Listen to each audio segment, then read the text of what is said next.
안녕하세요. 꼬꼬 아저씨입니다. 오늘 이 시간은 저희 농가에 병아리가 입주된 지 정확하게 25일경에 접어들고 있는데요.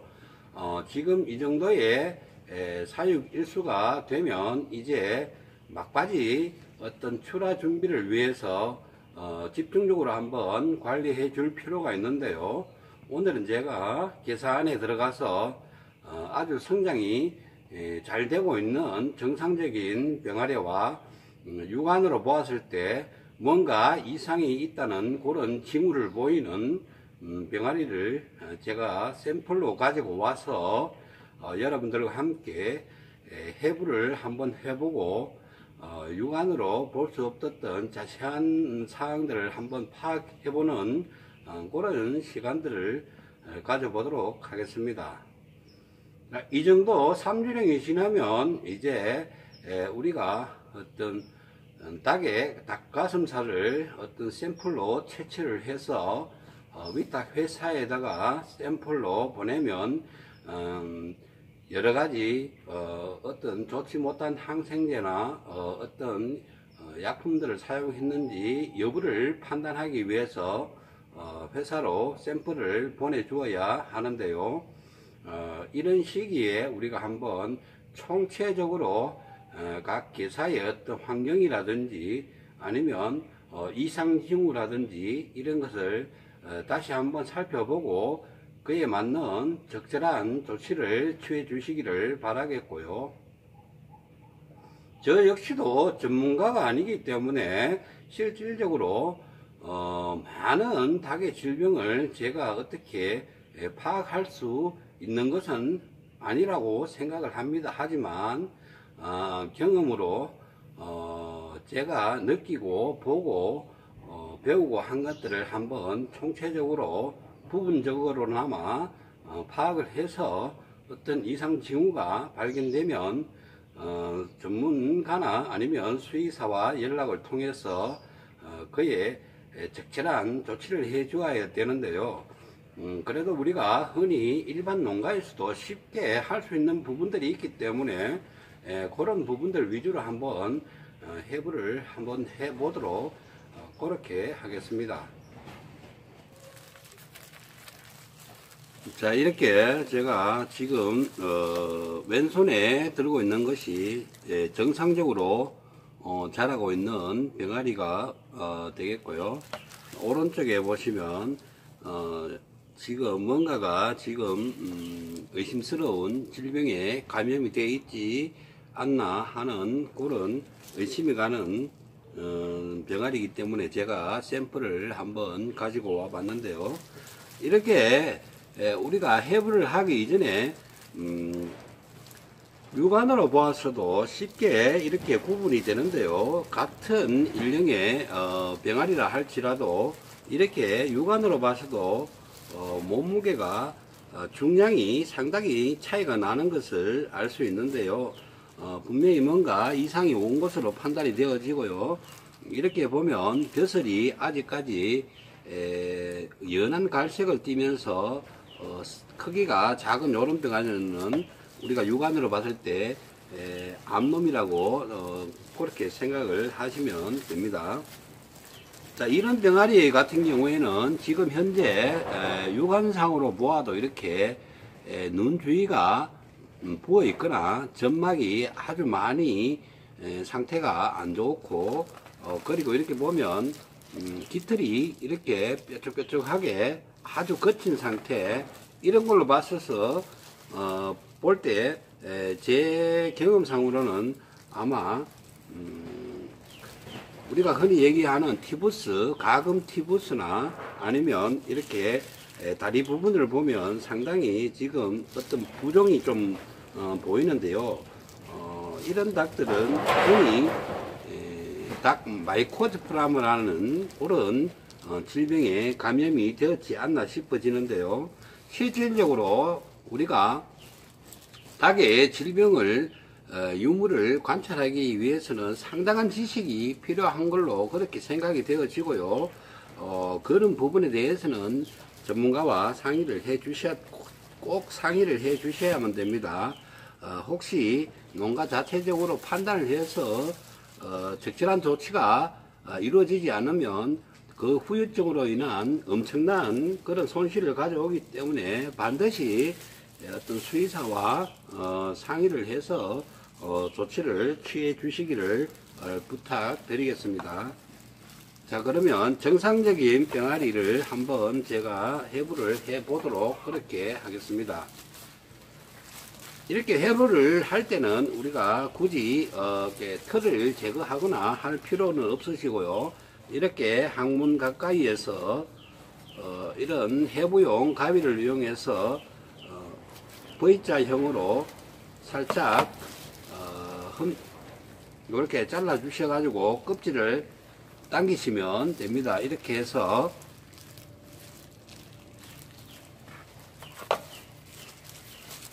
지금 이 부분이 지금 가슴살 부위가 되겠는데요. 살짝 칼집을 넣어서 이렇게 뼈의 끝부분을 따라서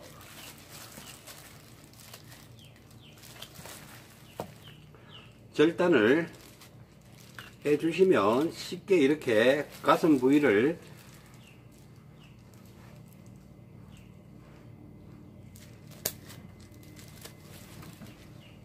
도려낼 수 있습니다. 그리고 조심스럽게 이렇게 가슴을 절개를 하셔야만 내장이 손상되지 않게끔 이렇게 적절하게 가슴 부위를 절개를 해 주시고요. 항문 부위에도 한 번 더 이렇게 칼집을 내어서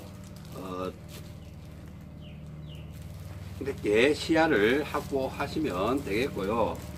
자, 이 부분이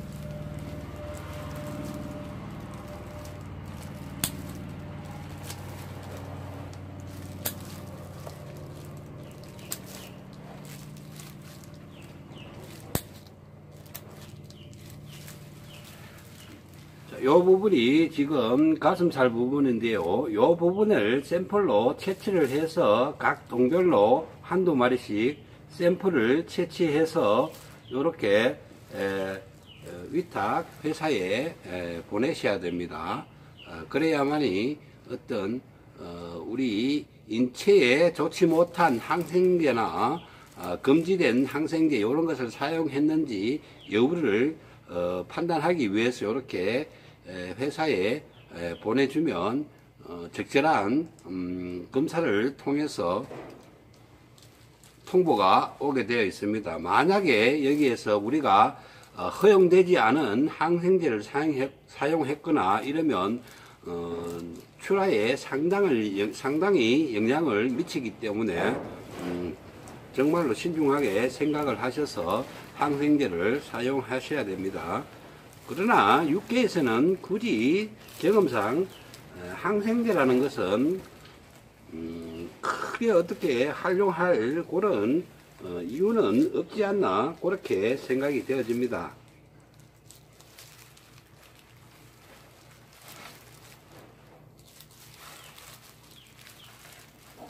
자, 이렇게 완전히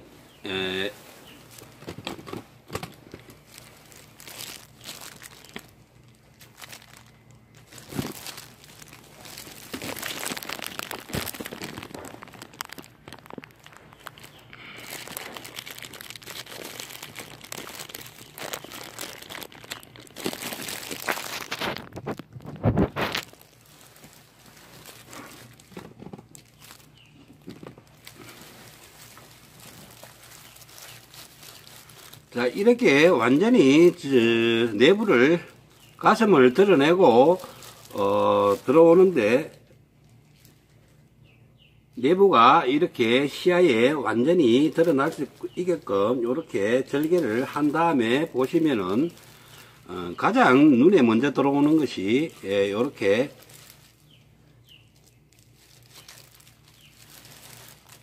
간 부분이 되겠는데요. 이 간 색깔이 선홍빛을 띠면서 아주 어떤 깨끗한 그런 상태가 되어야지만 합니다. 이렇게 육안으로 봤을 때도 간 자체가 색깔이 선명하고 모양이 왼쪽과 오른쪽이 균형을 이루면서 정상적으로 자라고 있다는 것을 알 수 있는데요. 단 위에 이렇게 보시면은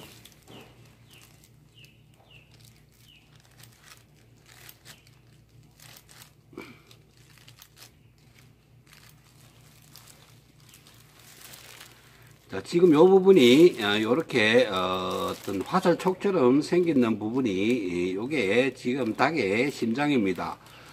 우리 초보자들이 쉽게 파악을 할 수 있는 부분은 별 다른 것이 아니고요. 이렇게 내부를 절개했을 때 닭 내장의 고유한 색깔과 어떤 흠집 그리고 모양 그리고 어떤 돌기, 종양 이런 부분만 간단하게 보시는 그 정도라고 생각을 하시면 됩니다. 이렇게 간과 심장 자체도 지금 닭 고유의 색깔을 유지하고 있는 걸로 봐서 요 병아리는 정상적으로 자라고 있다고 생각하시면 되고요.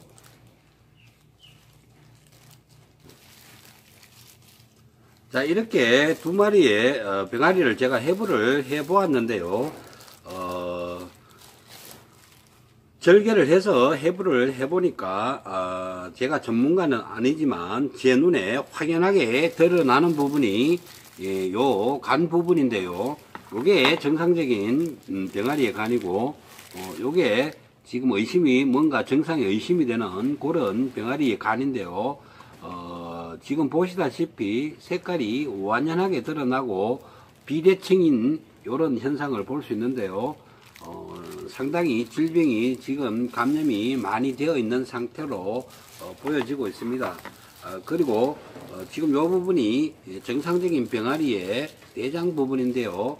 이렇게 대장 부분을 한번 절개를 해서 보면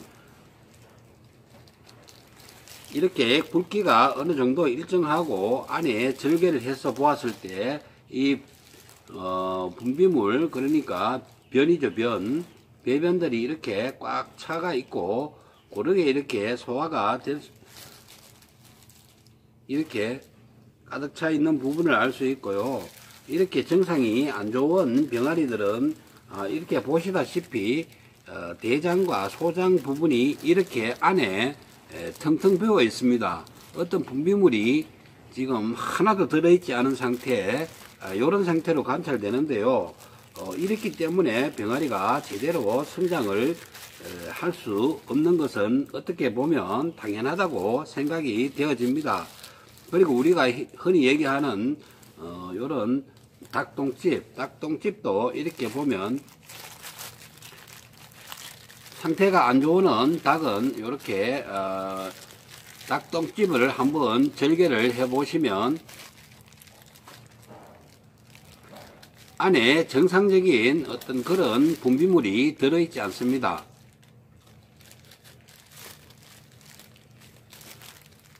자, 이렇게 보시면 안에 닭똥집, 흔히 이야기하는 닭똥집 안에 이렇게 보면은 아주 녹색의 어떤 그런 분비물이 들어있는데요. 이것도 녹색 변을 우리가 관찰할 수 있는데요. 이것도 심각하게 어떤 전염병에 감염이 되었다고 그렇게 생각을 하시면 됩니다. 그래서 제가 전문가가 아니기 때문에 이 정상 하나만을 가지고 어떤 질병이다, 어떻게 처방을 해야 된다, 그런 것은 절대 제가 지금 말씀드릴 수 있는 부분이 아닌 것 같고요. 단지 간단하게 이렇게 해부를 해서 눈에 확 드러나는 부분만 관찰이 되어진다면 반드시 수의사와 전문가에게 연락을 해서 적절하게 조치를 취해 주셔야만 됩니다. 농가에서 임의적으로 어떤 항생제를 쓴다거나 약품을 투여한다는 것은 정말 심각한 후유증을 가져올 수 있기 때문에 단지 그냥 어떤 눈으로 정말 확연하게 드러나는 부분만 인지를 해서 어떤 전문가와 수의사들하고 상의를 할 때 그런 부분을 전달한다는 그런 개념으로 한번 해보시기를 바라겠고요. 제 개인적으로 판단을 했을 때 지금 심각하게 의심되는 부분은 어떤 티부스 종류, 그러니까 가금 티부스죠. 티부스 종류가 어떤 옴으로 인해 가지고 혼합적인 질병이 오지 않았나 그렇게 생각이 되어지는데요. 육계 농장에서 흔히 올 수 있는 질병은 크게 몇 가지 되지는 않습니다. 티부스, 그리고 뭐 대장균, kok시dium, 그리고 뉴캐슬, 그리고 어떤 피부병, 개사선 피부병, 포도상 구균, 한 요 정도로 보시면 되겠는데, 지금 제가 판단할 때는 마이코플라즈마라는 질병이 있는데요. 고병과 어떤 가금 티부스 종류가 혼합되어서 그렇게 온 걸로 판단이 되어집니다. 자, 이렇게 우리가 해부를 해서 판단을 할 수 있는 부분이 있고, 또 육안으로 판단을 할 수 있는 부분이 있는데요. 전문가가 아닌 사람이 볼 때는 실질적으로 질병이 어떤 정상이나 어떤 이런 것들이 쉽게 구분이 잘 되지 않기 때문에 우리가 반드시 개인적으로 어떤 그런 판단을 내리시는 것은 절대 건물이라고 그렇게 생각이 되어집니다. 자, 그럼 육계 농가에서 흔히 우리가 관찰되는 질병의 종류가 한 몇 가지가 되는데요. 간단히 한번 살펴보기로 하겠습니다. 어떤 질병이 우리가 감염되는 경로가 크게 나누어서 한 두 가지 정도 볼 수 있는데요. 어미닭에서 어떤 자식에게 이어지는 그런 수직적으로 감염되는, 어떻게 보면 유전적인 그런 경로가 있겠고요. 한 가지는 각 농장의 어떤 각 동별로 이루어지는 수평적으로 감염이 되는 그런 수평 경로, 이렇게 두 가지를 볼 수 있는데요. 이 첫 번째로 가금 티부스라는 이 질병은 어떻게 보면 유전적인 그런 수직적인 감염 경로가 가장 큰 요인이라고 보시면 됩니다. 아무래도 어미닭에서 어떤 그런 가금 티부스 종류의 질병이 감염되어 있다면 어미닭에서 나온 계란에 어떤 전염이 되어서 병아리 부화 과정에서 이어지는 그런 감염 경로로 나타나는 증상이 흔히 우리가 대표적인 게 가금 티부스 질병이라고 보시면 되는데요. 이 병 자체가 아주 어떤 특징적인 그런 증상이 어떤 녹색의 변이 많이 나온다는 것, 그리고 어떤 털이 아주 뾰족뾰족하게 튀어나온다는 것, 그리고 닭들이 힘없이 눈을 감고 쭈그리고 앉아서 거의 움직임이 없는 그런 증상을 보이는데요. 심하게 될 경우에는 요 병도 폐사율이 한 50% 정도 이렇게 나타날 수 있는 부분이라고 생각하시면 되겠습니다. 자, 다음으로는 우리가 닭에서 흔히 올 수 있는 kok시dium이라고 하는 병인데요. 요 질병은 흔히 우리가 기생충으로 인해서 감염이 되는 그런 종류의 질병인데요. 증상이 대체적으로 보면 분변이 아주 묽은 흰색 설사를 많이 배출한다는 그런 특징이 나타나는데요. 요 병 자체는 주로 내장 부분, 소장, 특히나 소장 부분에서 소장 상층부나 아니면 중층부 요렇게 우리가 해부를 해보면은 그런 부분에서 중점적으로 어떤 증상을 보이는데요. 이 병 자체도 여러 가지 종류의 어떤 그런 종류가 있기 때문에 실질적으로 쉽게 판단해서는 안 될 부분이고요. 특히나 여러 가지 혼합성 그런 질병이 오게 되면 상당한 폐사율이 나타나는 그런 부분이 특징이겠고요. 특히나 맹장 부분, 이런 부분에 심한 혈변이 나타나는 그런 현상이 있기 때문에 우리가 해부를 함으로써 쉽게 눈으로 확인할 수 있는 그런 질병이라고 보시면 되겠습니다. 자, 다음으로 우리가 육계 농가에서 가장 흔히 일어나는 질병이 제 개인적으로는 이 대장균증이라고 보는데요. 자, 이 대장균병의 특징은 무엇이냐 하면 육계 농가에서 어느 정도 사육이 완료된, 즉 말해서 출하가 임박한 시기에 흔히 많이 오기 때문에 그만큼 농가에게 끼치는 피해는 상당히 예상외로 크다는 것을 명심하셔야 될 것인데요. 자, 이 대장균병은 흔히 계산 내에 공기가 불량하고 환기가 제대로 이루어지지 않을 때 많이 찾아오는데요. 특히나 계산 내에 개분에서 나오는 암모니아 가스나 일산화탄소 이런 것들로 인해서 닭들이 구강호흡을 하면서 호흡기 계통으로 많이 전파가 되는 그런 병이라고 생각을 하시면 됩니다. 자, 마지막으로 마이코플라즈마라는 병이 있는데요. 이 병은 크게 나누어서 수직 감염이나 안 그러면 수평 감염, 요 두 가지 경로를 통해서 이루어지는 경우가 많은데요. 이 병의 특징이 감기 증상이 많이 나타난다는 것입니다. 우리가 개사문을 열었을 때 심한 기침 소리나 안 그러면 재채기, 그리고 콧물, 눈물 이런 것들이 동시에 관찰이 되는데요. 실질적으로 어떤 호흡기 계통의 질환의 대표적인 병이라고 보시면 되고요. 이 병이 나타났을 경우에 이 병 자체로만은 그렇게 폐사율이 높지 않으나 이 플라즈마라는 병이 오게 되면 여러가지 혼합적으로 후천적으로 뒤따르게 되는 어떤 기관지염이나 호흡기 계통의 질환이 동시에 수반될 때에는 이 병 역시도 50% 이상의 폐사율을 나타내기 때문에 농가에서 각별히 신경을 써 주셔야 할 그런 병이라고 생각됩니다.